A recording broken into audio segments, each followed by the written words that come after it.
The air shimmered with an ancient dread, cold despite the rising sun. It wasn't the chill of a coming storm, but the icy whisper of fate, a predatory sound that always found Elara. Even in her deepest dreams, a golden-eyed beast haunted the edges, his presence a suffocating weight that promised a bond. Yes, but also an inescapable cage. Every morning, she would wake with a gasp, the phantom taste of ash on her tongue, because destiny, for her, felt less like a blessing and more like a sentence. Her reality was a delicate tapestry woven with polite smiles and unspoken rules. She was Lady Elara of the Silverwood Pack, daughter of Lord Valerius, the renowned diplomat. Her days were a quiet ballet of propriety, each movement rehearsed, each emotion meticulously hidden.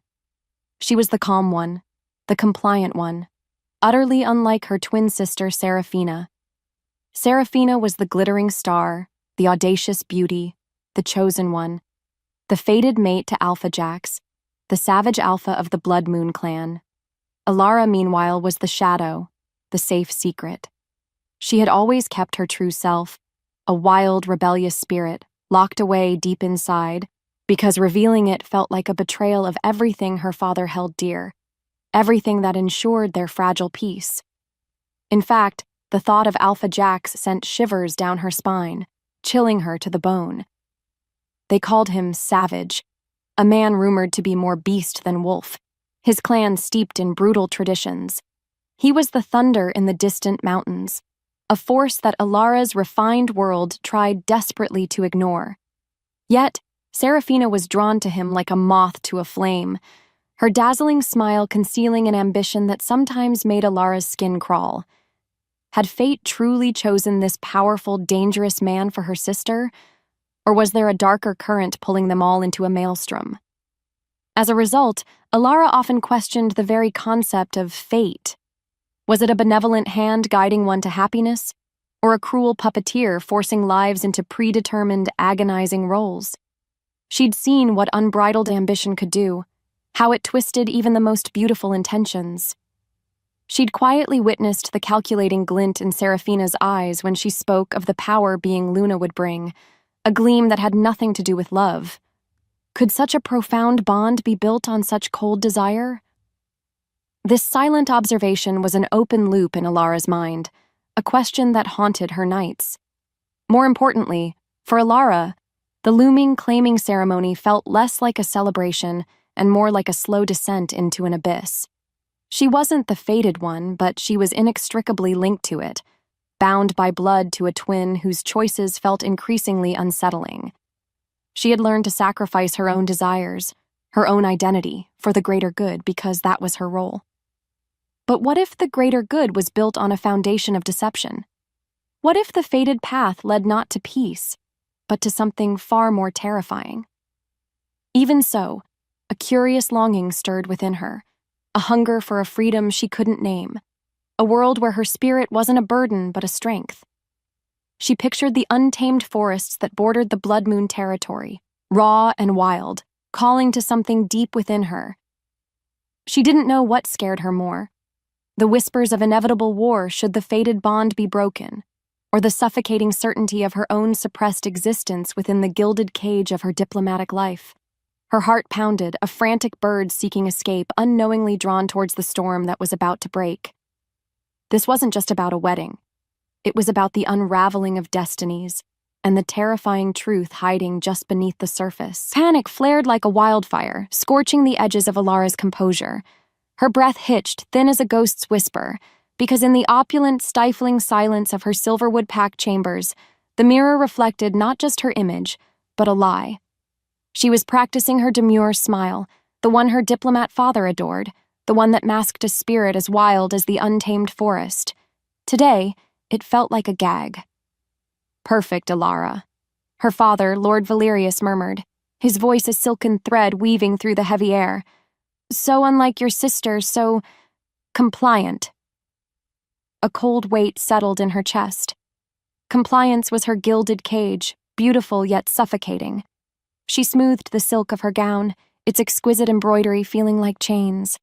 Not only that, but the air buzzed with whispers of the Bloodmoon Clan's impending arrival for the claiming ceremony. Fear slithered through the gossip, because Alpha Jax was a name spoken with bated breath, rumored to be more beast than man. He was the savage Alpha. Rory, her twin, was meant to meet him. Rory should be here, Elara finally ventured, her voice steady despite the tremor in her hands. Her internal monologue raged. "Where are you, Rory? Don't you see the abyss we stand on?"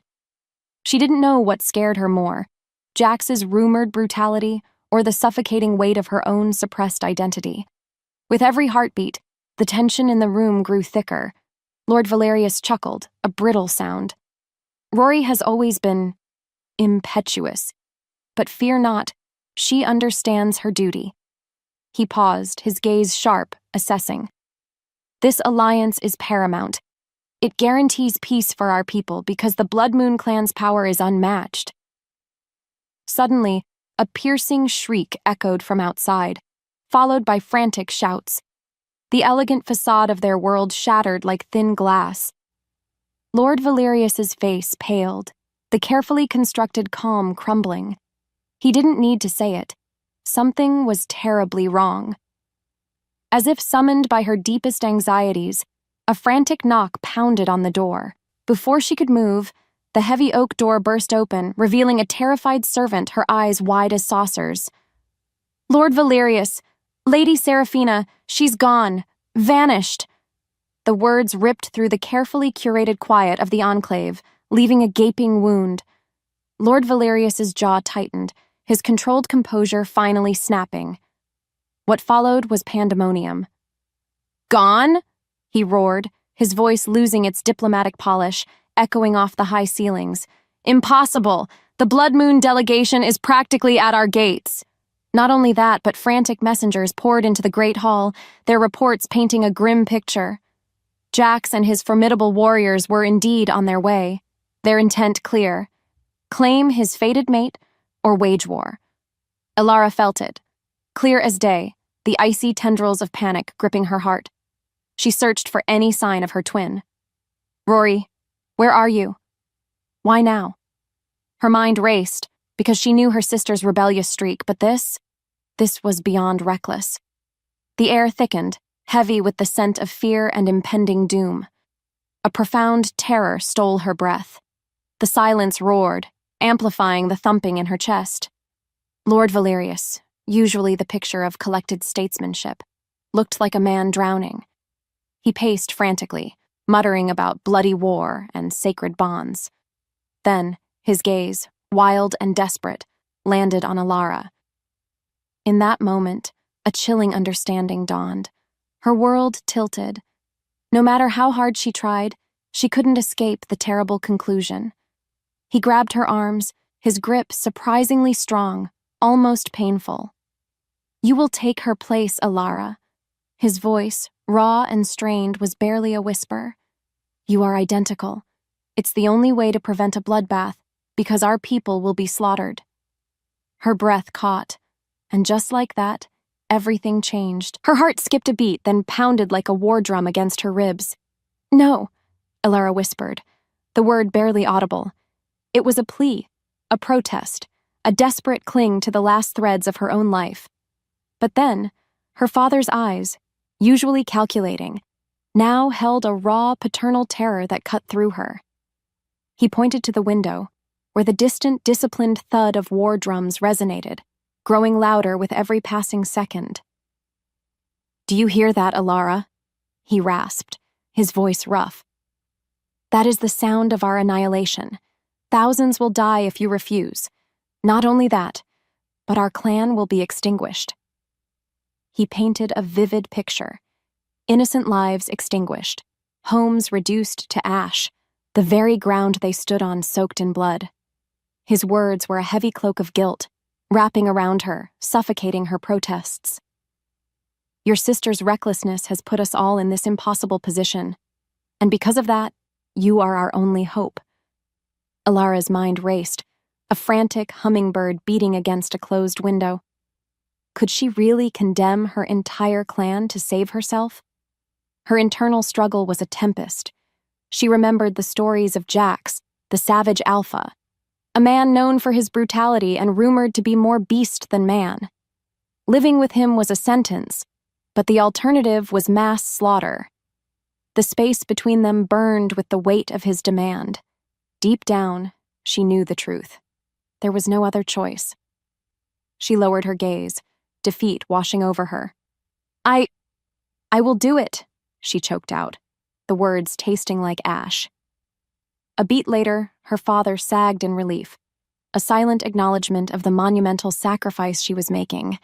He looked away, unable to meet her eyes, perhaps ashamed of what he was asking. Maybe it was fate, after all, to be caught in this web of duty and dread. Soon after, she found herself draped in Seraphina's ornate claiming gown, the rich velvet feeling like a shroud, its beauty a mockery of her despair. The silver threads, meant to gleam under moonlit celebrations, felt like cold shackles on her skin. As the wind shifted, carrying the faint primal scent of untamed wolf, a guttural, bone-deep howl echoed from the distant mountains. It was closer now, much closer. The Bloodmoon Clan had arrived. The air crackled with anticipation, thick and heavy like the humid jungle mist. Elara's heart hammered against her ribs, a frantic bird trapped in a cage. She stood, dressed in Seraphina's ornate claiming gown, on a raised stone dais. The Bloodmoon Clan gathered before her, a sea of stern faces and piercing golden eyes that seemed to strip away her meticulously crafted composure. She could feel their wary gazes, sharp and assessing, because they knew she wasn't the one they expected. Then a hush fell, deeper than the forest at midnight. Alpha Jax entered. He wasn't just a man, he was a force of nature, all raw power and barely leashed savagery. His towering frame filled the entrance, casting long shadows. Not only that, but his scent, a potent mix of pine, rain, and something undeniably wild, hit her first, overwhelming her senses. His eyes, like chips of glacial ice, found hers across the clearing. They were devoid of warmth, filled instead with a predator's calculating intensity. He didn't just look at her.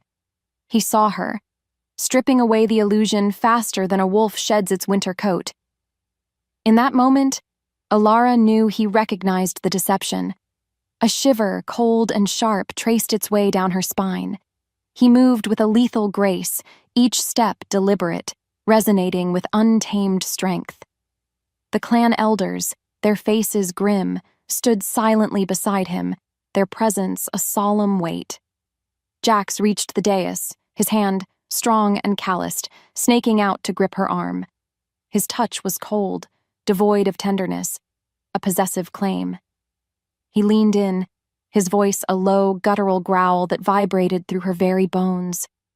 "You are not her," he murmured, his gaze cutting. It was a statement, not a question, a brutal truth thrown between them. The claiming ritual began.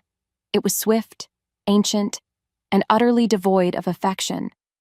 His fangs, sharp and gleaming, grazed her neck before sinking in with a jolt of pain that made her gasp. It was a mark of ownership, of alliance, not of love. She didn't know what scared her more, the bite itself, or the cold, hard realization that his fury was barely contained. After that, he pulled back, his eyes still locked on hers, a silent promise of future torment. "Take her to the fortress," he commanded, his voice raw. "She is mine, for now." The words were a sentence, spoken to the chilling backdrop of the clan's silent, watchful eyes. What followed was a journey into the heart of a nightmare. Elara was escorted by two grim-faced Bloodmoon warriors, their silence more menacing than any threat. The world outside the Silverwood enclave was harsh, untamed. Jagged mountain peaks scraped the sky, their shadows falling like a shroud over ancient whispering forests. Every gust of wind carried the scent of pine and wildness, alien to her accustomed, cultivated gardens. She was being pulled deeper into a world where survival was primal, where rules were carved in bone, not written on parchment. She looked back once, at the distant flicker of lights from her father's territory, a beacon of her old life rapidly receding. A bitter pang shot through her because that life, for all its gilded restraints, now seemed like a distant dream. She was no longer Elara, diplomat's daughter. She was simply the substitute, a pawn in a brutal game. Her stomach churned, not just from the rough ride, but from the cold dread coiling within her. Jax's eyes, cold as winter ice, haunted her. She knew he despised her, and that knowledge was a constant, gnawing fear. Meanwhile, her mind raced, attempting to find a foothold in this new, terrifying reality. She tried to recall every whispered rumor, every cautionary tale about the savage Alpha. His reputation wasn't just hearsay, it was a living, breathing entity. They said he broke those who defied him, that his patience was as thin as morning mist. She clutched her hands together, nails digging into her palms. Her immediate goal was clear: survive. And to survive, she had to play her part, be the docile replacement they expected, no matter how much it chafed against the fierce spirit she'd always hidden. This grim determination was a flickering flame in the encroaching darkness. The air grew colder as they ascended, the dense forest giving way to a more barren, rockier terrain. Soon after, the silhouette of the Bloodmoon fortress loomed against the darkening sky. It was a massive, imposing structure, seemingly carved directly from the mountain itself, its walls thick and unyielding. It was a lair, not a home. As a result, a fresh wave of despair washed over her. This was her prison. This was her new reality. The massive gates, crafted from ancient iron-bound timber, groaned open with a chilling sound, swallowing Elara whole. Inside, the Bloodmoon fortress was a labyrinth of torchlit corridors, rough-hewn stone, and the pervasive scent of raw earth and wolf. The air was thick with the silent scrutiny of warriors, their eyes, many glowing with an inner light, following her every move. She felt like prey in a den of predators, her senses overwhelmed. This place hummed with a primal energy, a stark contrast to the hushed, polite artifice of her father's home. She was led to chambers that, while lavish, felt utterly devoid of warmth. Rich furs covered the stone floor, heavy tapestries adorned the walls, but it felt less like an invitation and more like a carefully prepared cage. The very air in the room felt heavy, suffocating. Just like that, the finality of her situation hit her with the force of a physical blow. There was no going back. Before she could even fully absorb her surroundings, the door swung open. Jax stood there, filling the entrance, his presence dominating the space. His eyes, golden now in the torchlight, burned with an intensity that made her instinctively flinch. He walked into the room, slowly, deliberately, his movements radiating controlled power. He was not just physically imposing, his aura was a palpable force. He stopped before her, his gaze sweeping over her face, then lingered on the mark he'd given her. Elara felt it, clear as day, the heat and ghost of pain at the bite site. "You understand your position, girl?" His voice was a low rumble, laced with warning. "You are here because of your sister's treachery. You are a debt paid, nothing more. And because of that, you will remain silent. You will be seen, not heard." He didn't need to specify. His tone, his posture, the raw fury simmering beneath his words, made it abundantly clear she was a prisoner, a temporary solution, and that any misstep would be met with swift, brutal consequences. He watched her, waiting for a reaction, challenging her. Elara met his gaze, her own unwavering despite the frantic beating of her heart. She would not give him the satisfaction of seeing her fear. "I understand," she managed, her voice steadier than she thought possible. She would play her part because her clan's safety depended on it. But then, as he turned to leave, he paused. "Do not forget," he growled, looking back over his shoulder, his eyes glinting. "You are not her, and you are not mine." With that, he was gone, leaving her alone in the chilling silence, the echoes of his words sealing her fate. Days bled into weeks within the stone heart of the Bloodmoon fortress. Elara moved through the sprawling stronghold like a ghost, an uninvited guest. Her chambers, while luxurious with their heavy furs and intricate carvings, felt more like a beautifully decorated cage. Every morning, the cold mountain air that seeped through the thick walls served as a stark reminder of her new, brutal reality. She spent hours by the narrow, high window, watching the clan below, absorbing their rhythms. She observed the warriors, muscled and fierce, training in the courtyard, their growls echoing off the ancient stone. They moved with a raw power that both terrified and fascinated her. She saw the she-wolves, equally strong, managing the clan's affairs, their gazes often flicking to her with thinly veiled suspicion. What followed was a quiet, relentless study. She noticed the intricate hierarchy, the unspoken rules, the deep, almost primal loyalty they held for Jax. Still, they were wary of her, the fated mate who was not the true fated mate. Their eyes, often golden like their alphas, held a mixture of grief for their perceived betrayal and sharp curiosity. She felt the weight of their scrutiny every time she stepped outside her room. Because of that, she clung to her demure facade, her polite smiles, the very things that had stifled her for so long. She didn't know what else to do. More importantly, she watched Jax. She saw him from a distance in the training grounds, his movements fluid and deadly. She saw him in the great hall, holding court, his voice a low rumble that commanded instant obedience. He was a force of absolute authority, yes, but beneath the savagery, she began to see fleeting glimpses of something else. In his eyes, when he thought no one was looking, there was a deep-seated pain, a profound weariness. She'd caught him once staring out at the mountains, his posture slumped just slightly, a vulnerable crack in his impenetrable armor. He quickly masked it, but the image lingered in her mind. It was unsettling. It was compelling. Her own emotions were a tumultuous sea. Fear was a constant companion, a dull ache beneath her ribs. But mixed with it was an undeniable, almost morbid curiosity. She wanted to understand this man, this world. Maybe it was fate that brought her here, because it was forcing her to see beyond the surface, to strip away her own preconceptions. She also felt a strange, burgeoning sense of connection to the raw, untamed landscape outside the fortress walls. It called to something deep within her, a wildness she'd always suppressed. One cold afternoon, while observing a group of younger warriors sparring, one stumbled, nearly falling directly into a sharp blade. Her breath caught. As if pulled by a string, Elara subtly shifted her weight, a tiny, almost imperceptible movement that allowed the warrior to regain his balance, averting a nasty injury. Jax, standing nearby, his eyes sharp, caught the interaction.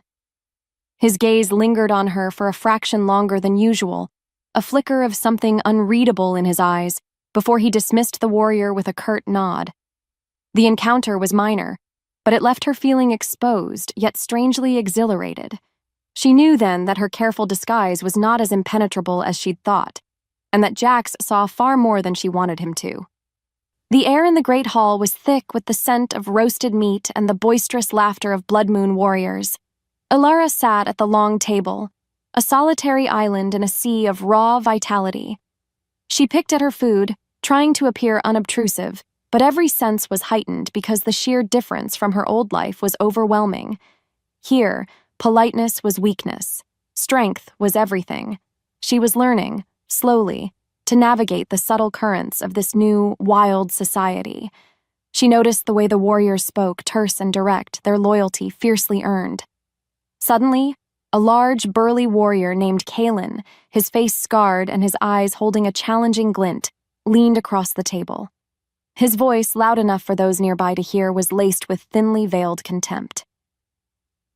The Silverwood dove seems to be struggling with our simple fare, Alpha. Perhaps she misses the perfumed pastries of her proper home, or perhaps the true Luna simply preferred to fly free. His words were a direct jab, a test, a public humiliation delivered with a sneer that twisted his scarred lip. A hush fell over the immediate area, all eyes turning to Elara, then to Jax. A cold rage, sharp and unexpected, ignited deep within Elara. For years she had suppressed her spirit, bending to her father's will, allowing Seraphina's capriciousness to define her. But now, confronted by this blatant disrespect, something snapped. Her heart pounded so loudly, she thought everyone in the hall must hear it. Instead of shrinking back, instead of offering a demure, apologetic smile, she slowly, deliberately, met Kaylin's gaze. Her spine straightened, an almost imperceptible shift that held the power of an unspoken challenge. "Indeed," Elara replied. Her voice, though soft, carried a surprising steel. She didn't know where the strength came from. "The pastries were excellent, but I find the sustenance here more real." She paused, letting her gaze sweep briefly over the scarred warrior's face, then flicked to Jax, her words a subtle nod to the harsh authenticity of his world. "And as for flying free," she continued, her voice gaining a quiet confidence, "sometimes the greatest courage is found not in flight, but in standing one's ground, because true strength lies not in avoidance, but in facing what is necessary." Her voice trembled slightly, but the words were out. Silence. The warrior's sneer faltered. Jax, who had been watching the exchange with an almost predatory intensity, leaned back in his seat, a flicker of something akin to grudging respect in his golden eyes. He gave a curt nod, a silent dismissal to Kaylin, who grumbled and turned away. Elara felt a rush of adrenaline, a dangerous thrill. She had risked a subtle act of defiance, and it had paid off. She felt a shift within her, a tiny crack in the gilded cage. This place, this savage world, was forcing her to be more than just a placeholder. It was forcing her to be. That night, a summons arrived. Jax required her presence in his private study. Her heart hammered with a new, unfamiliar rhythm. It wasn't purely fear anymore. It was anticipation, a nervous excitement mixed with dread. She understood the true meaning of the summons. Not a request, but a command, and certainly not a social call. This was her first real test. The study was a stark contrast to the clan's rough communal areas. Books lined shelves carved into the stone walls, maps unfurled across a heavy oak table, and the air smelled of old paper, ink, and Jax's potent scent. He stood by the hearth, firelight dancing across the taut lines of his face, accentuating the shadows beneath his eyes.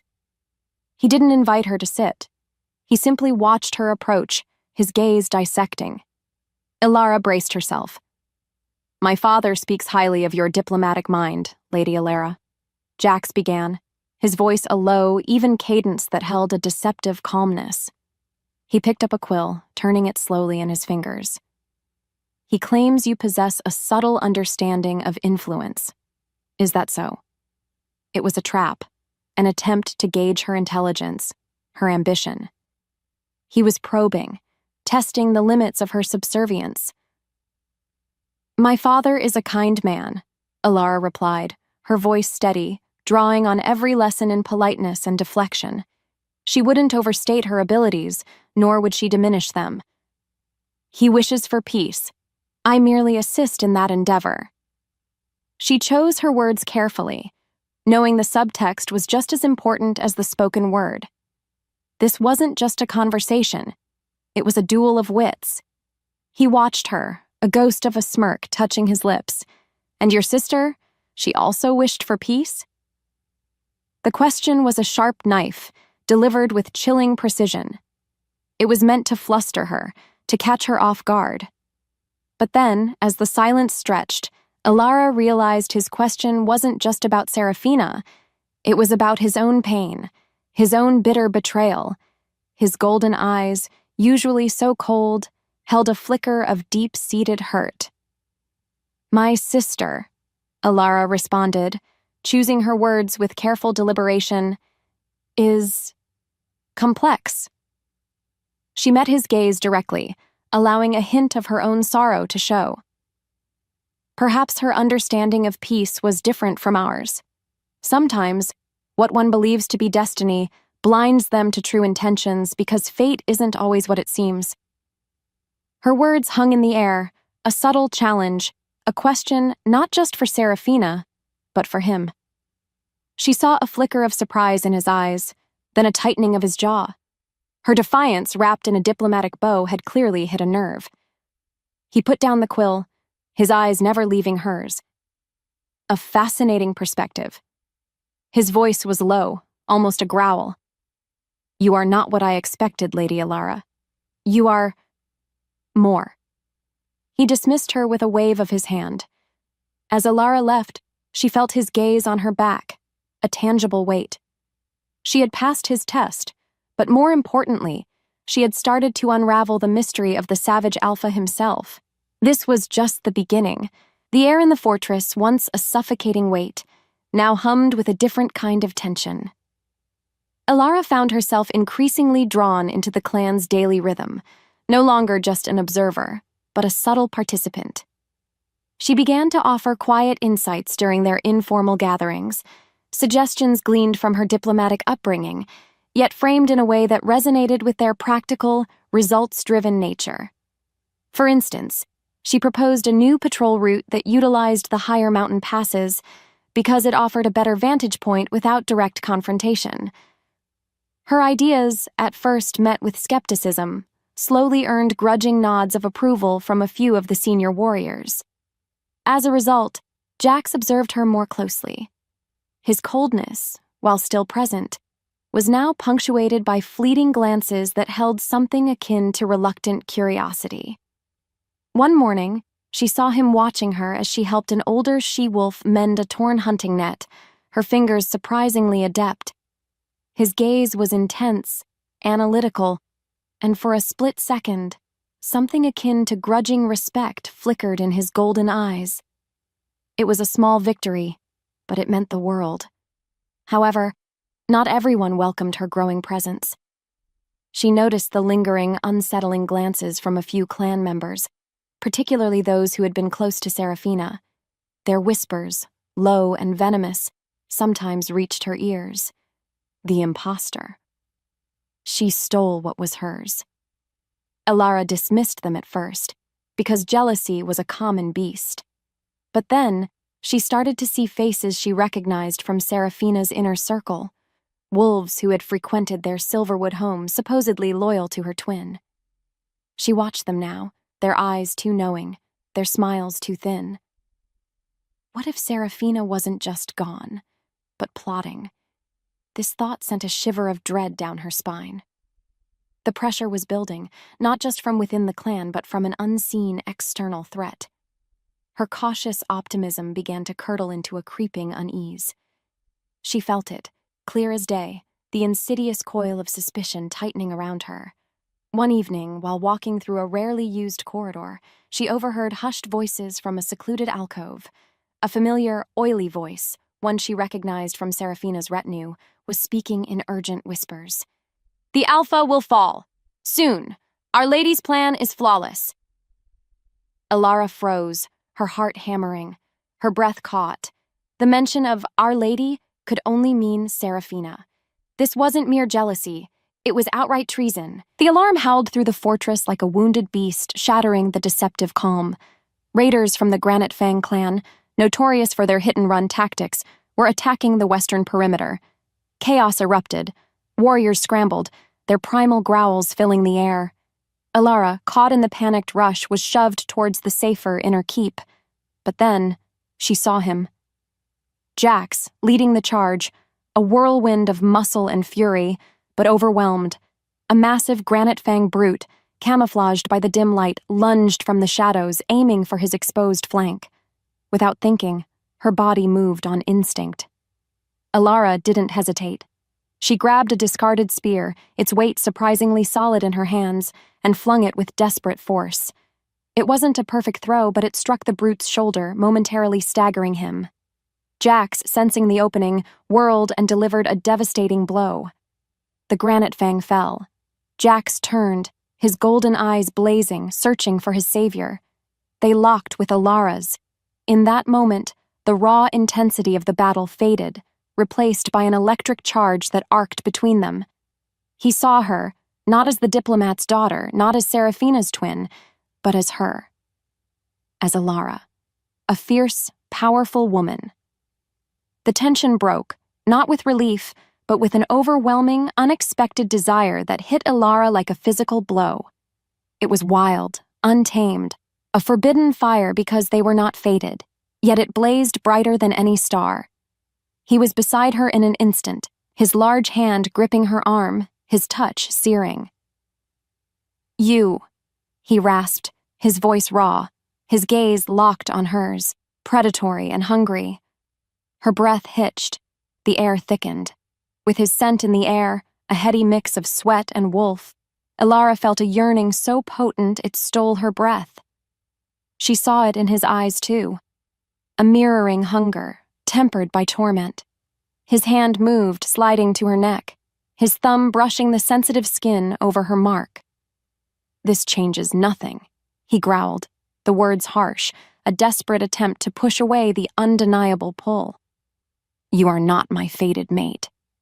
But his eyes, dark with unspoken need, betrayed him.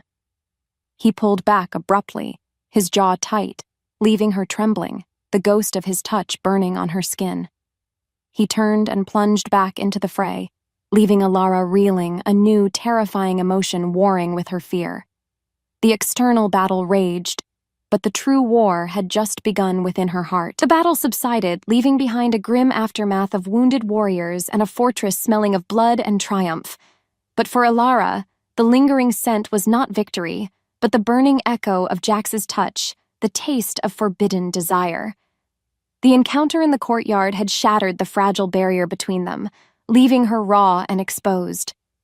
Jax, on the other hand, had retreated into himself, his earlier volatility now replaced by an even deeper, more unsettling coldness. He avoided her gaze, his presence in the great hall a suffocating weight. This cold shoulder, however, fueled a new resolve within Elara. She couldn't ignore the cryptic whispers she'd overheard, especially not after the way Jax's fated mate had abandoned him. Her personal stakes were now higher. It wasn't just about survival, but about a complicated, perilous connection that defied all reason. Her heart ached with the knowledge that he still believed she was not his true mate, yet her soul answered to him. She had to know the truth about Seraphina, because something far more sinister was at play than a mere runaway bride. Driven by this need, Elara began to meticulously search the few belongings Seraphina had left behind in the Silverwood enclave, before her supposed flight. Her father had brought them over, a pathetic box of memories. Among the silks and trinkets, tucked away in a false bottom of a jewelry box, Elara found it. A small, intricately carved wooden bird, a symbol of the Shadowfang clan. Not only that, but wrapped around it was a faded, half-burnt parchment. It was a partial map, meticulously detailing the Bloodmoon fortress's defenses, with certain weak points circled in faded ink.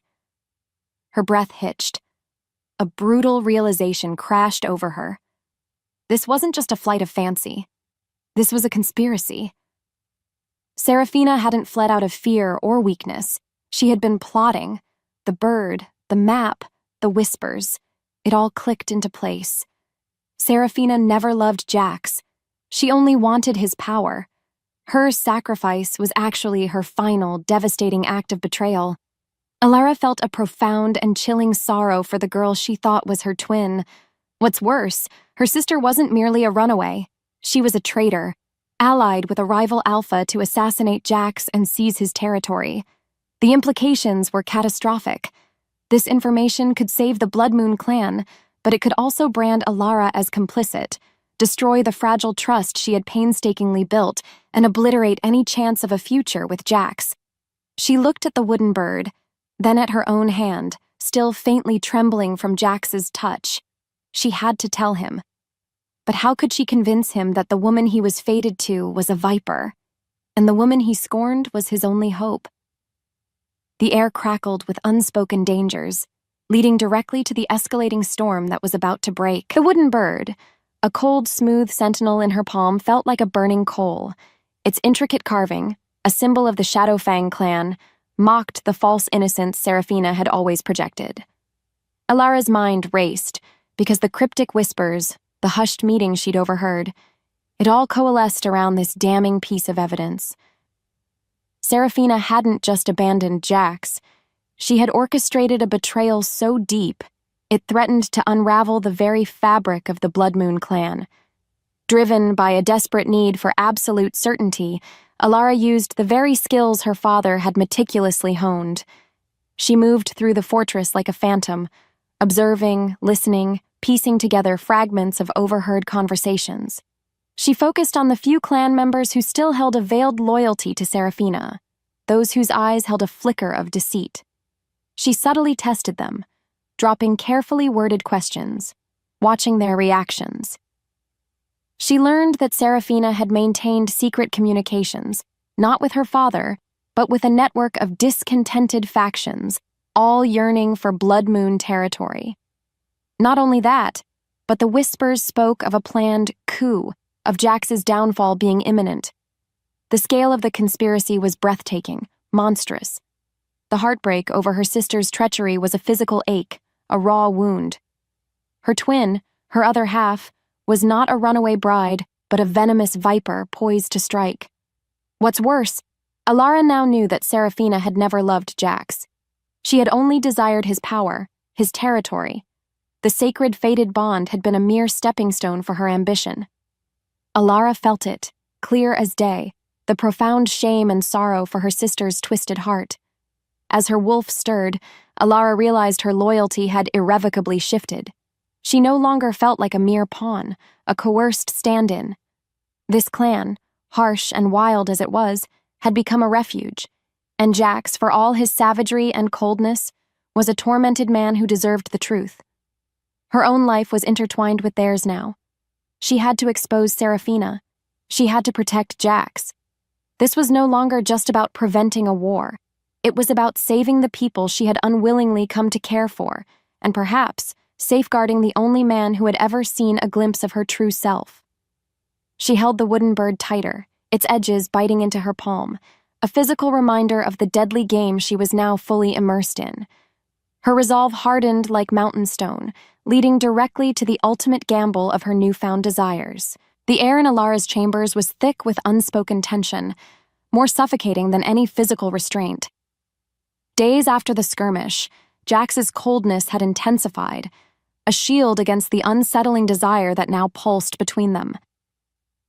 He came to her room that night, not with a summons, but a silent, almost desperate presence, his eyes burning with an internal battle. He paced, restless and tormented, the scent of pine and raw fury clinging to him. He was fighting himself, fighting them. Elara watched him, her own heart a furious drum against her ribs. The anger at his dismissal of her warnings about Seraphina warred with the undeniable, scorching pull she felt towards him.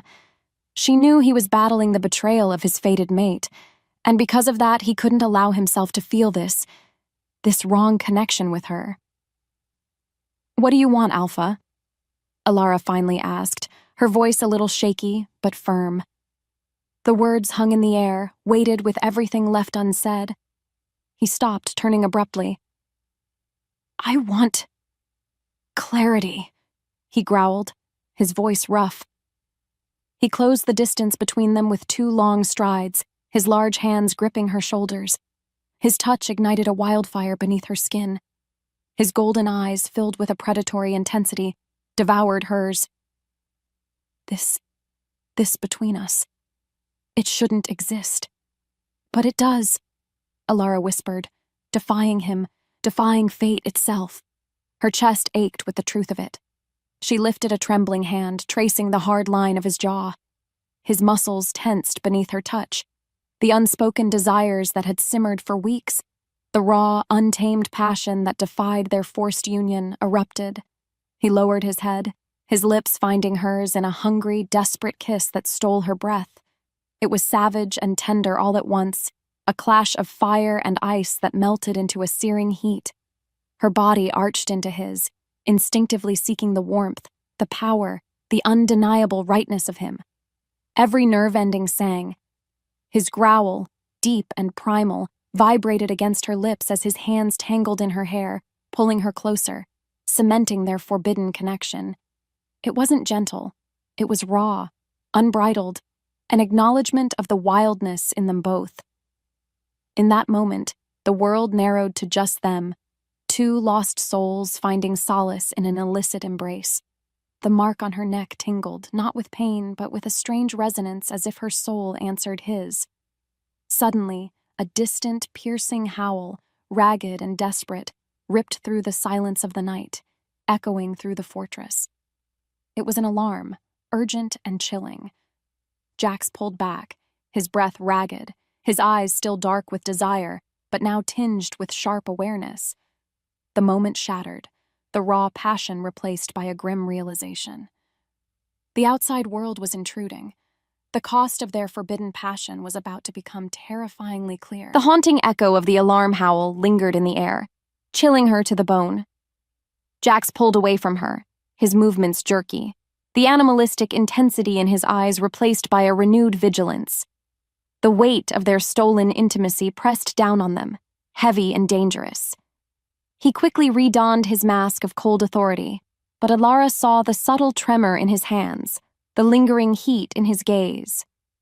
"Stay here," he commanded, his voice clipped, already moving towards the door. His dismissal felt like a physical blow, a harsh reminder of his mistrust. "Jax, wait!" Elara cried, her voice trembling with urgency. She rushed to him, grabbing his arm. "It's Seraphina. I know it. She's allied with Rorik of the Shadowfang clan. They're planning an attack, a full-scale invasion." She blurted out the words, clutching the wooden bird, proof in her trembling hand. "This is not just a raid, it's a betrayal." He stopped, his back to her. When he turned, his eyes were glacial, his jaw clenched tight. "My fated mate conspires with our enemies?" he sneered, a bitter laugh escaping him. "You truly expect me to believe such a convenient lie born from jealousy? You are her twin, remember? Perhaps you are more like her than you admit." His words were like daggers, piercing her heart, because he was too blinded by the deep wound of his perceived betrayal to see the truth right in front of him. The sting was far worse than any physical pain. "It's not a lie," Elara insisted, her voice rising, desperate. "I have proof. She left this behind, a Shadowfang symbol, and I overheard their plans, their whispers of a coup." She thrust the carved bird at him. He glanced at it, then back at her, his expression hardening. "A trinket," he dismissed, his voice devoid of emotion. "Easily planted. Go to your chambers, Elara. This is a warrior's concern." He walked out, leaving her standing alone, shattered. The door slammed shut with a finality that echoed the closure of his trust. Minutes later, the fortress erupted. The distant howl was quickly joined by others, a chorus of wild, aggressive cries. The ground vibrated beneath her feet as the sounds of battle, clashing steel, growls, the roar of invading wolves, erupted from the outer walls. Elara rushed to her window. Below, the courtyard was a maelstrom of fur and fury, Bloodmoon warriors battling desperately against the black-furred ranks of the Shadowfang clan. And there, leading the charge, was Rorik, a hulking brute, his eyes gleaming with ambition. Beside him, almost impossibly, was a figure in black, her face shadowed, but Elara recognized the defiant posture, the cruel curve of her smile. Seraphina. Her sacrifice was indeed her final act of betrayal. Elara felt it, clear as day, the crushing weight of knowing she was right, but dismissed. She was caught between a full-blown invasion and the stubborn disbelief of the man she was desperate to save. There was no turning back now. The air fractured with the shriek of tearing metal as the Bloodmoon fortress gates groaned, then splintered under the assault. Elara, pressed against the cold stone of her chamber wall, felt the vibrations rumble through her bones. The courtyard below was a swirling maelstrom of chaos, a canvas painted with the grim colors of war. Black fur and silver clashed in a brutal dance, the primal snarls of the Shadowfang clan echoing the desperate roars of the Bloodmoon warriors. This wasn't just a skirmish, it was a siege, a relentless, savage tide washing over their defenses. Her heart pounded a frantic rhythm, because the raw, animalistic intensity of the battle was horrifying. She saw Jax, a whirlwind of muscle and fury, at the heart of the maelstrom. He moved with a devastating efficiency, a true alpha, but even his power seemed to be struggling against the sheer number of invaders. He roared commands, rallying his bleeding warriors, but their lines wavered. The sight twisted a knot in Elara's gut. Not only that, but her fear for herself was overshadowed by a fierce, unfamiliar need to protect him, to protect them. And then she saw her. Seraphina. Standing beside Rorik, a sinister smile gracing her lips, she looked almost regal, directing the Shadowfang warriors with chilling precision. Her twin, once familiar, was now a stranger, a viper in human form. The realization was a colder blow than any weapon. This is not just her ambition, Elara thought, a wave of nauseating clarity washing over her. This is a personal vendetta. What's worse, Seraphina's eyes, as they briefly met Elara's across the carnage, held a chilling triumph, a silent, "I told you so." It was a betrayal so profound it threatened to unravel Elara's very soul. Rage, cold and pure, fueled Jax's every strike. He carved a path through the invading Shadowfang, each blow a testament to his fury. But their numbers seemed endless, like a dark tide engulfing his home. He heard the panicked shouts of his warriors, saw the fallen. His fated mate had abandoned him, and now her clan was at his throat. He saw Rorik, the hulking Shadowfang Alpha, grinning like a demon, coordinating the attack with cruel efficiency. This was no ordinary raid. This was calculated. As he spun to parry a blow, he caught a glimpse of Elara. She was no longer clinging to the wall, shrinking from the chaos. Instead, she had somehow acquired a discarded dagger, and she was moving with a raw, desperate ferocity he hadn't known she possessed, defending a wounded Bloodmoon warrior. Her eyes, usually so guarded, blazed with an untamed fire. She moved like a cornered wolf, swift and deadly. A flicker of disbelief, sharp and unsettling, cut through his battle haze. Who is she? Before he could process the thought, Rorik lunged, forcing Jax's full attention. The fight for his clan, for his very life, was paramount.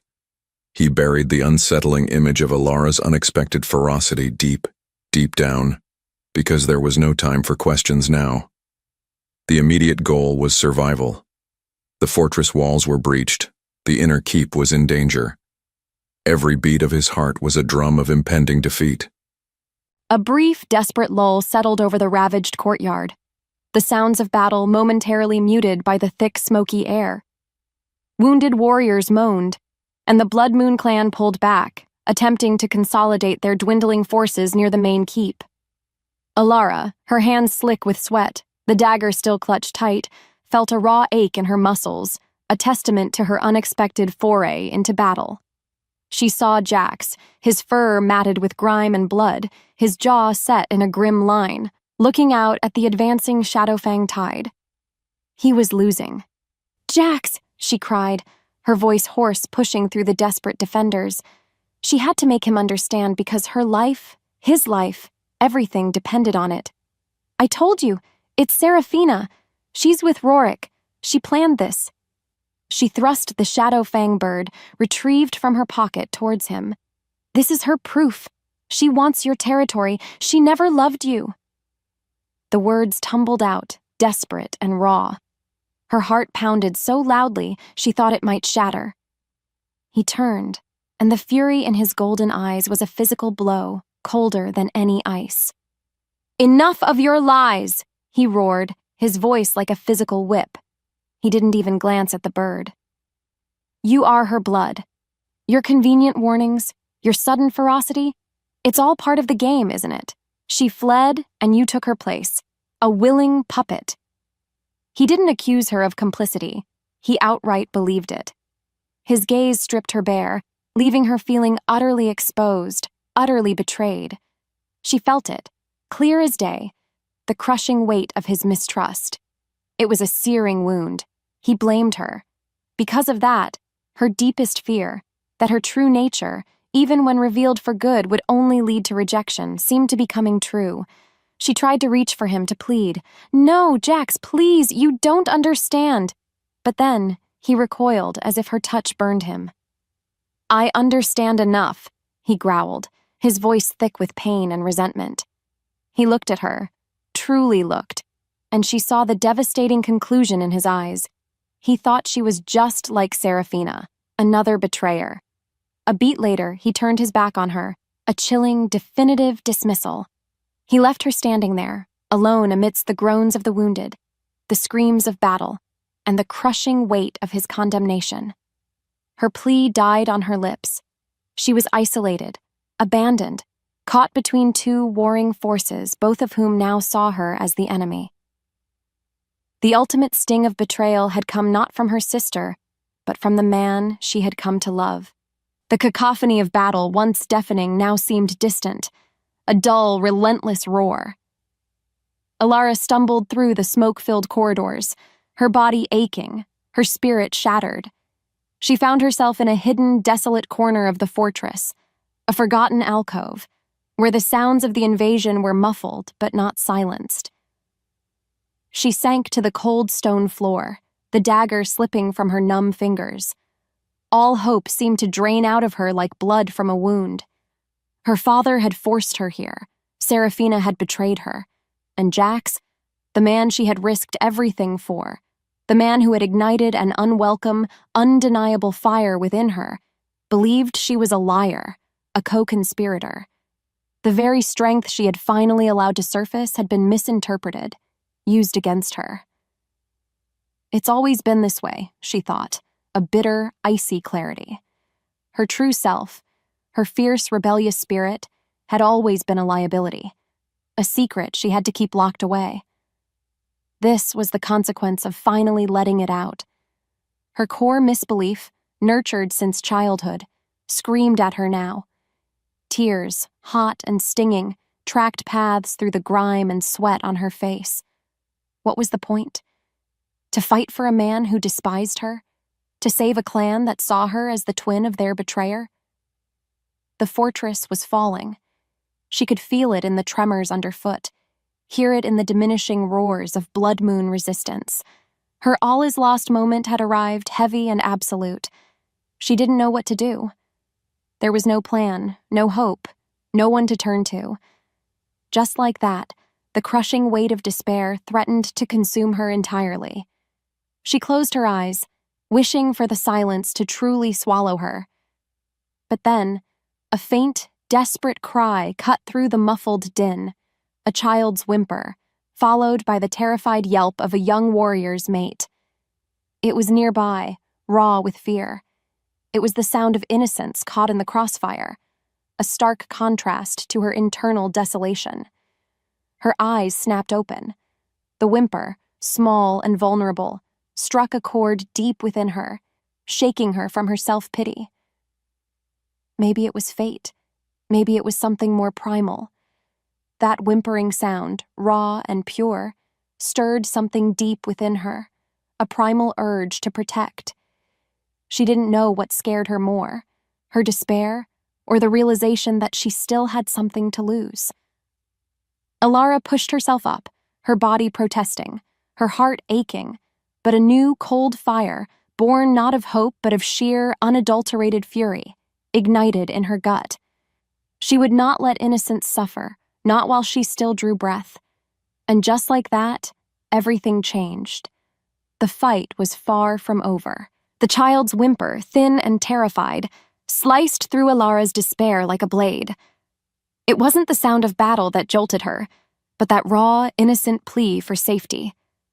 For so long, she had believed her true self, her ferocity, her rebellious heart, was a burden, a dangerous secret to keep hidden. Her father had instilled it, her diplomatic upbringing reinforced it, and even her sister's duplicity had seemed to prove it. But now, in the face of absolute destruction, the illusion shattered. Her carefully constructed cage of docility crumbled into dust.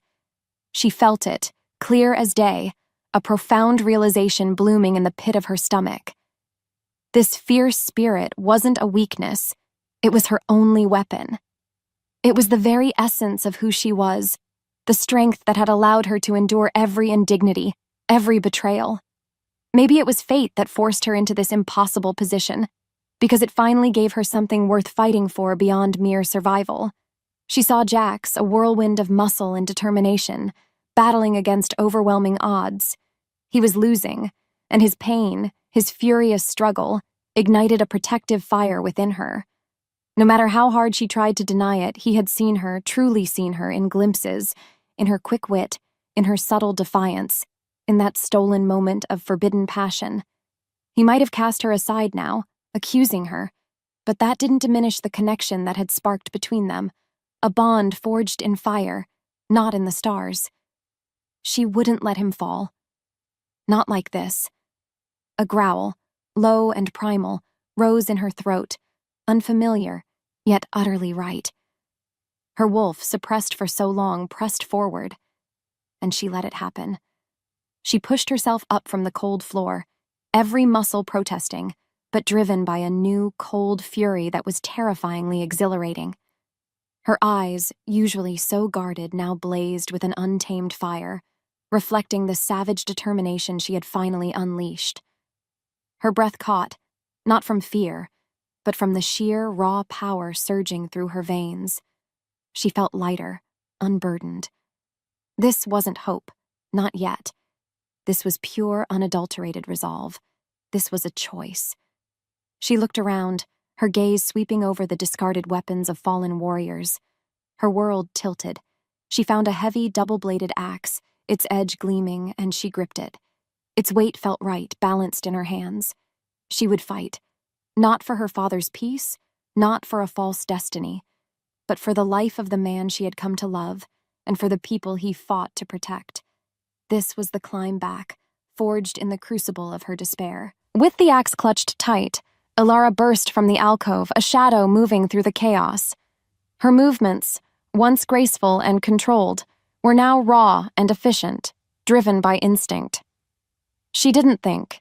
She simply reacted, her body moving with a surprising, brutal fluidity. The sounds of battle roared around her, but her focus narrowed, sharp as the axe blade. She was heading towards Jax, towards the heart of the resistance. As she plunged into the fray, she encountered a small group of Bloodmoon warriors cornered by 3 hulking Shadowfang. These were not just any warriors. She recognized them, the ones who had shown her tentative respect after her subtle acts of defiance, the ones who had witnessed her quiet observations. They were battered, their faces grim, but their eyes still held a spark of defiance. "Fall back! To the North Tower!" Elara barked, her voice low but clear, cutting through the din. It wasn't a question or a suggestion, it was a command born of instinct. Her eyes, blazing with an inner fire, met theirs. For a split second they hesitated, surprised by her sudden ferocity, the sheer authority in her tone. But then, as they saw the raw determination in her gaze, the primal strength emanating from her, they understood. Her wolf pressed forward, and they sensed it. Without another word, they moved, falling in behind her. Elara, her mind racing with a tactical brilliance she hadn't known she possessed, assessed the immediate situation. The Shadowfang were pressing too hard on the northern flank, trying to cut off an escape route. "We draw them out!" she yelled, swinging her axe in a wide, devastating arc, forcing one of the Shadowfang to stumble. "Break their line!" With every step she took, Elara fought with a ferocity that stunned even her own allies. She moved like a storm, a whirlwind of silver and steel. She parried, she dodged, she struck, her movements seamless, surprising herself with every precise block and powerful swing. She protected her small band, a shield made of sheer will. Not only that, but her actions created a crucial diversion, pulling several Shadowfang away from the main Bloodmoon defenses. This was her strength, raw and untamed, finally unleashed. It was a new kind of power. She felt the shift in the battle, a subtle ripple in the chaos. Her small group, following her lead, carved a path. She was not merely surviving, she was fighting, leading. She felt it, clear as day, the subtle hum of shared purpose with these warriors who had accepted her. They were buying Jack's precious time. And then, through the smoke and the screams, she saw him, Jax, cornered and fighting desperately against Rorik and a circle of elite Shadowfang guards. The air thickened around them, heavy with the scent of blood, fear, and the metallic tang of clashing steel. Elara, a whirlwind of furious motion, cut a path through the remaining Shadowfang. Her axe, a brutal extension of her will, moved with devastating precision. Her newfound allies, a fierce few, fought beside her, their trust forged in the heat of battle. Her gaze was locked on Jax, who was now barely holding his own against Rorik's brutal, relentless attacks. "Jax!" she roared, her voice raw, primal, cutting through the din. She launched herself forward, a blur of motion. Rorik, distracted for a split second, turned his massive head. That was all Elara needed. Her axe swept in, a wicked arc that forced him to stumble back, giving Jax a precious moment of respite. She planted herself beside Jax, back to back, their breathing ragged, their movements a seamless, deadly dance. She parried a blow meant for his head, then spun, protecting his flank as he delivered a bone-shattering strike. They moved as one, an unspoken language flowing between them, a terrifying synchronization forged in the crucible of war. Elara felt it, clear as day. The primal thrill of fighting alongside him, for him, a connection deeper than any fated bond could ever hope to be. Her soul answered. With every heartbeat, her determination solidified. She wasn't just his replacement.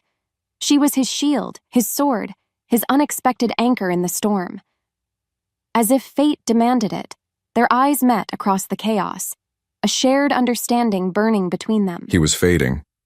Rorik's strength was immense, his tactics ruthless. Each blow took a piece of him. The loss of his fated mate, the perceived betrayal, the relentless siege, it was all weighing him down. He roared, parrying another brutal strike, but he knew this couldn't last. Then a flash of silver, a whirlwind of furious motion. A growl rose in his throat, not of anger, but of stunned disbelief. Elara. She was here, fighting, not with the hesitant movements of a sheltered diplomat's daughter, but with the ruthless precision of a Bloodmoon warrior. Her axe moved with devastating speed, deflecting a fatal blow aimed at his throat. She was a revelation, fierce and beautiful in her battle fury. "Stay behind me," he roared, but then she spun, covering his exposed back, her smaller frame moving with impossible speed. He saw the fire in her eyes, the sheer determination. She wasn't fighting for duty, she was fighting for him. His senses, heightened by battle, picked up her unique scent. Not Seraphina's, but something wilder, deeper, more resonant. A beat later, he understood. His fated mate was a lie. The true connection, the true queen, stood by his side, forged in the fires of loyalty and an unexpected savage bargain. His heart skipped. As the bond pulsed between them, a profound realization washed over him. The woman he had scorned, the one he believed a traitor, was his salvation. He fought with renewed vigor, a primal roar tearing from his chest, now fighting not just for his clan, but for the powerful, undeniable woman at his side. The stage was set for the ultimate showdown. The air thickened, electric with the tension of the final confrontation. Elara and Jax stood side by side, battered but unbowed, facing Seraphina and Rorik. The sounds of the retreating Shadowfang clan were faint now, because their leaders were trapped, cornered. Elara felt Jax's raw power beside her, a steady anchor, but also his unspoken question, the doubt that still flickered in his eyes about Seraphina's true nature. This was her moment to lay bare the truth. "Seraphina!" Elara's voice, usually soft, now resonated with a fierce authority that surprised even herself. "Your charade ends here. You never loved him. You only coveted his power." She stepped forward, brandishing the wooden Shadowfang bird, its crude carving a damning symbol. "This is your mark. This is proof of your treachery with Rorik. You didn't flee for freedom. You plotted for conquest, because you wanted to steal what was never yours by right." Her words, raw and unyielding, ripped through the tense silence, carrying across the stunned faces of the remaining warriors, both Bloodmoon and Shadowfang. Seraphina's elegant mask fractured, revealing a viper's fury. "Lies! She's a jealous imposter, Jax. She manipulated you!" she shrieked, appealing directly to him, her eyes blazing with a desperate, venomous light. "Is she?" Elara countered, her gaze locking onto Jax's, willing him to see. "Remember the warnings I gave you? The ones you dismissed? While you mourned a false mate, I was uncovering the truth, because my loyalty was never given to a lie."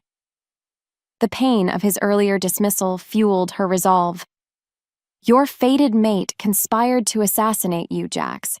She never wanted your heart, she wanted your head on a pike and your territory beneath her heel." Rorik, seeing their plan exposed, roared and lunged at Jax. Simultaneously, Seraphina, a wild, enraged glint in her eyes, lunged at Elara, a hidden dagger flashing. "You ruined everything!"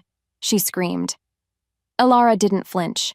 Her body moved on instinct, years of suppressed ferocity erupting.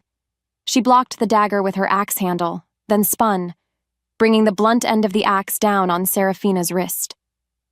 The dagger clattered to the stone. Seraphina cried out, a sound of pain and utter defeat.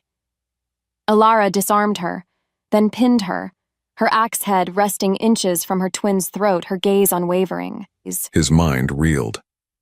Elara's words, sharp and undeniable, cut through the last vestiges of his self-deception. The wooden bird, the detailed accusation, Seraphina's desperate, venomous denial. And then, watching Elara, his demure diplomat, move with such lethal grace, disarming her twin with chilling precision, it was a revelation. His fated mate was a betrayer. The woman he had scorned, the one he had doubted, was his true protector. He saw it all then, her courage, her loyalty, her untamed spirit that mirrored his own. His heart ached with a profound, terrifying clarity. Camilla, the name of his past, died in his mind, replaced by Elara. He roared, a primal, liberated sound, and brought Rorik down with a single furious strike, ending the fight. He turned to Elara, his eyes blazing, no longer with anger but with a dawning, powerful love. The central question of his life was answered. Fate hadn't chosen for him. His true queen had been forged in fire. The battle's clamor faded, replaced by the hushed sounds of a clan tending its wounds. Wounded warriors were carried away, their moans mingling with the quiet cries of exhausted relief.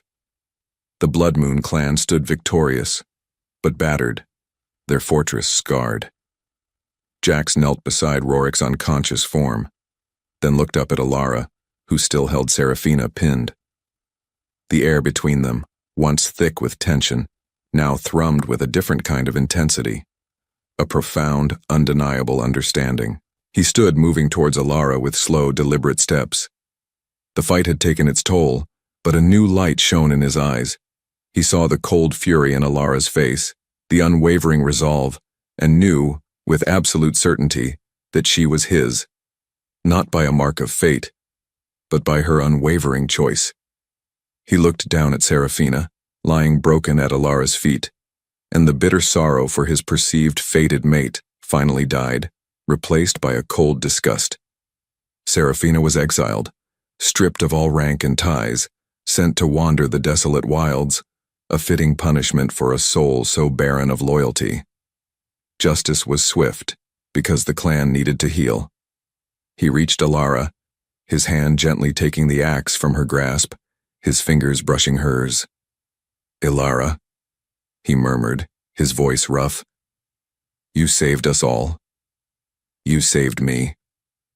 His thumb brushed the mark on her neck, no longer a symbol of forced alliance, but a testament to their shared battle, their undeniable bond. He turned to his exhausted clan, his voice booming with authority, yet laced with a new kind of resonance. "Witness her. She is not the fated mate of legend, but the true Luna, forged in the fires of loyalty and courage. She chose us. She fought for us. She is my queen." A roar of approval rose from the Bloodmoon warriors, not just out of obedience, but genuine respect. It was an earned acclamation, a powerful acceptance. Elara felt the weight of Jax's words, the profound trust in his gaze. Her own emotions were a tumultuous storm, relief washing over her like a warm tide, exhaustion threatening to pull her under, and a bittersweet ache for the sister she had lost to darkness. But beneath it all, a burgeoning joy, sharp and undeniable, bloomed in her chest. This was acceptance. This was home. She looked at the weary but triumphant faces of the Bloodmoon warriors, their eyes now holding respect instead of suspicion. She had earned her place here. Her transformation was complete. The immediate consequences of the climax were addressed, but the journey to their new reality was just beginning. Weeks later, life within the Bloodmoon fortress settled into a new rhythm, one infused with a hard-won peace and an unshakable bond. The scars of battle remained on the fortress walls, but they were now badges of honor, testaments to their resilience. Elara walked the halls, no longer a ghost or a prisoner, but as Luna, a title earned through fire and blood. She still wore elegant gowns, but now with her head held high, her fierce spirit no longer suppressed but celebrated. She collaborated with Jax, offering insights gleaned from her diplomatic past, but tempered with the pragmatism of the wild. She helped organize recovery efforts, mediated minor disputes, and offered quiet counsel, her intelligence respected, her strength admired. Her relationship with Jax was a powerful, untamed force. Their connection wasn't rooted in some mythical destiny, but in raw honesty, mutual respect, and a passion that burned hotter precisely because it was chosen. He was still the savage alpha, formidable and protective, but his eyes held a tenderness she had never thought possible. His growl, once a sound of warning, now often rumbled with affection. He relied on her, consulted her, saw her as an equal. She felt it, clear as day. The profound love that pulsed between them, a deep, abiding connection that transcended words. Their intimacy was a dance of power and surrender, a symphony of touch and unspoken understanding. Every shared glance, every lingering touch, every quiet moment by the roaring fire in his study was a testament to a love forged in the fires of betrayal and an unexpected, savage bargain. One crisp morning, Elara stood with Jax on the highest battlement of the fortress, the wind whipping through her hair, strong and free. Below them, the Bloodmoon Clan moved with purpose, rebuilding, growing stronger. The vast, untamed mountains stretched before them, majestic and eternal. Was there another choice? She mused aloud, her voice soft, recalling the desperate question that had haunted her for so long. She turned to Jax, her heart full. He took her hand, his large, scarred fingers intertwining with hers. His thumb brushed over the sensitive skin of her neck, right over the now faded but permanent mark he had given her.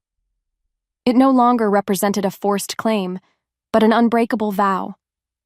"No," he rumbled, his voice deep with conviction, his golden eyes locking onto hers.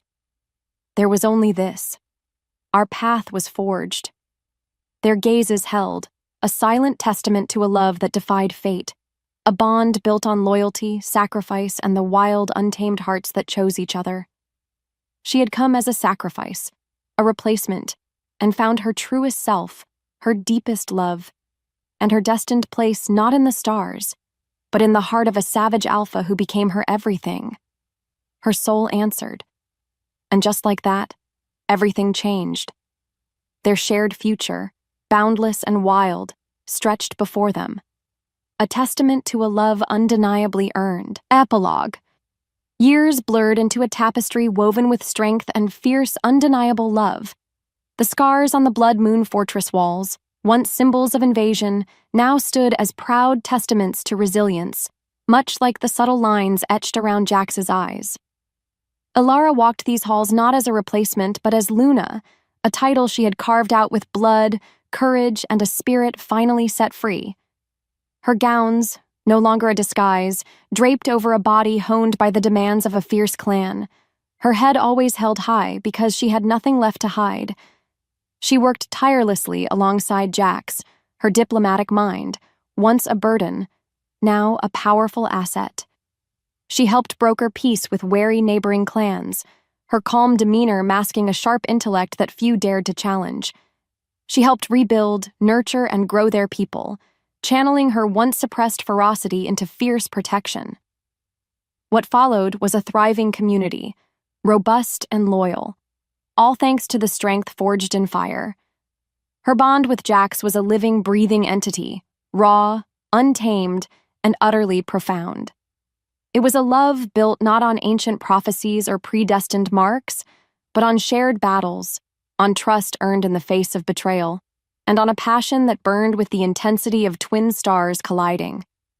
He was still the savage alpha, formidable and protective, his presence a powerful anchor. But his golden eyes, once cold as winter ice, now held a warmth, a tenderness reserved only for her. His low growl, once a warning, now often rumbled with affection, a sound that reverberated deep within her soul. He relied on her, his instincts trusting her counsel implicitly. He saw her, truly saw her, not as the twin of his betrayer, but as his true equal, his indispensable partner. Because of that, their connection was a testament to choice, to two broken souls finding wholeness in each other. She often remembered the suffocating weight of her old life, the constant suppression. How distant it seemed now. How could she have lived like that, denying the very essence of her being? This new life, this earned love, was everything she hadn't known she craved. She felt it, clear as day, the profound peace that settled over her, a deep, resonant joy that transcended all past pain. Their intimacy was a symphony of power and surrender, a constant reaffirmation of the choice they had made. Every shared glance, every lingering touch, every quiet moment by the roaring hearth in his study cemented the truth. Fate had merely presented the opportunity. They had forged the destiny. One crisp morning, Elara stood with Jax on the highest battlement of the fortress, the wind whipping through her hair, wild and invigorating. Below them, the Bloodmoon Clan moved with purpose, strong and united. The vast, untamed mountains stretched before them, majestic and eternal, promising an endless future. Was there another choice? She mused aloud, her voice soft, recalling the desperate question that had haunted her when her life had fractured. She turned to Jax, her heart full, her eyes mirroring the wild freedom of the landscape. He took her hand, his large, scarred fingers intertwining with hers. His thumb brushed over the sensitive skin of her neck, tracing the now faded but indelible mark he had given her. It no longer represented a forced claim, but an unbreakable vow, a symbol of their shared crucible. "No," he rumbled, his voice deep with conviction, his golden eyes locking onto hers, filled with an ancient, fierce love. There was only this. Our path was forged. Their gazes held, a silent testament to a love that defied all expectations, a bond built on loyalty, sacrifice, and the wild, untamed hearts that chose each other against all odds. Her soul answered. And just like that, everything changed. Their shared future, boundless and glorious, stretched before them, a testament to a love undeniably earned, a destiny truly their own.